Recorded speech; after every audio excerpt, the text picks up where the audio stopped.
அண்மைச் செய்தி. மக்களவையில் எதிர்க்கட்சிகள் கடும் அமளியில் ஈடுபட்டு வருகின்றனர். மக்களவையில் எதிர்க்கட்சி எம்பிக்கள் கடும் அமளியில் ஈடுபட்டு வருகின்றனர். சபாநாயகர் இருக்கை முன்பு வந்து எதிர்க்கட்சி எம்பிக்கள் முழக்கம் எழுப்பி வருகின்றனர்.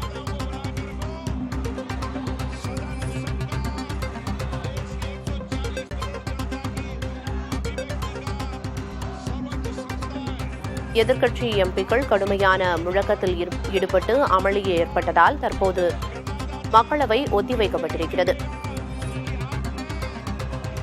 சபாநாயகர் இருக்கை முன்பு வந்து எதிர்க்கட்சி எம்பிக்கள் முழக்கம் எழுப்பி வருகின்றனர். விவரங்களை வழங்குவதற்காக மூத்த செய்தியாளர் கணபதி இணைப்பில் இருக்கிறார். கணபதி, அவை நடவடிக்கை குறித்த விவரம் என்னன்னு சொல்லுங்க.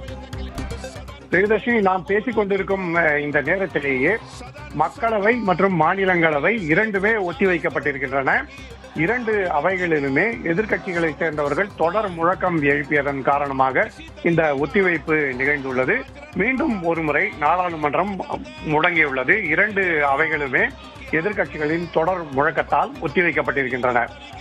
மாநிலங்களவையிலே இன்று அதிமுகவை சேர்ந்த இரண்டு புதிய உறுப்பினர்கள் பதவியேற்ற பிறகு முழக்கங்களை எதிர்க்கட்சிகள் எழுப்ப தொடங்கின. இன்பதுரை மற்றும் தனபால் தங்களுடைய பதவியேற்பு நிகழ்ச்சியை முடிவடைத்து தங்களுடைய இருக்கைக்கு வந்தவுடனேயே எதிர்க்கட்சிகளுடைய முழக்கம் தொடங்கியது. அந்த முழக்கங்கள் தொடர்ந்து கொண்டே இருந்ததன் காரணத்தால் அவையின் துணைத் தலைவரான ஹரிவன்ஷ் பலமுறை கோரிக்கை வைத்தார். நீங்கள் உங்களுடைய இருக்கைக்கு செல்லுங்கள், அலுவல்கள் நடைபெறட்டும் என.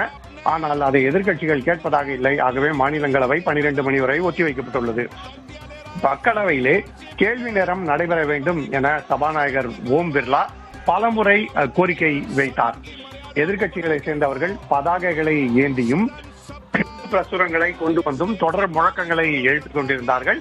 இத்தகைய சூழ்நிலையில்தான் அவர், நீங்கள் அமைதியாக உங்களுடைய இருக்கையிலே அமருங்கள், கேள்வி நேரம் என்பது முக்கியமானது, பல்வேறு உறுப்பினர்கள் கேள்விகளை கேட்பது அவர்களுடைய உரிமை, அரசு அதற்கு பதிலளிக்கட்டும் என வலியுறுத்தினார்.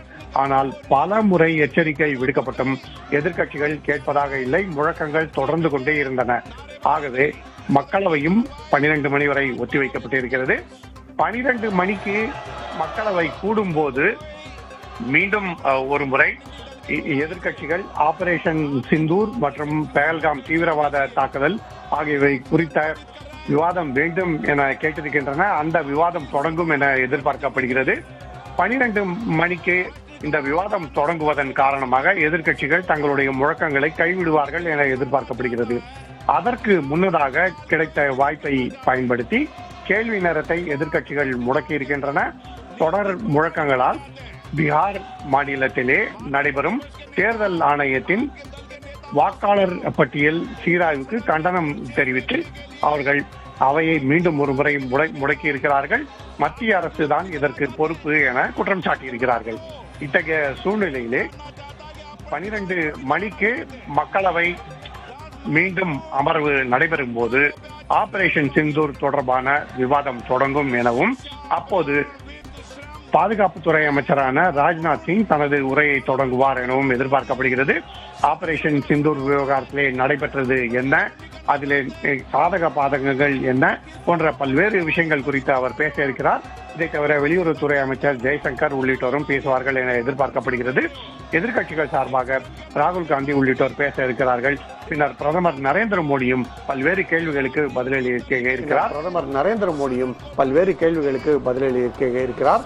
ஆகவே மிகவும் முக்கியத்துவம் வாய்ந்த விவாதம் இன்று 12 மணிக்கு தொடங்க இருக்கிறது. 16 மணி நேரம் இந்த விவாதம் நடைபெறும் என எதிர்பார்க்கப்படுகிறது. பிரியதர்ஷினி, தற்போதைய தகவல்களுக்கு நன்றி கணபதி.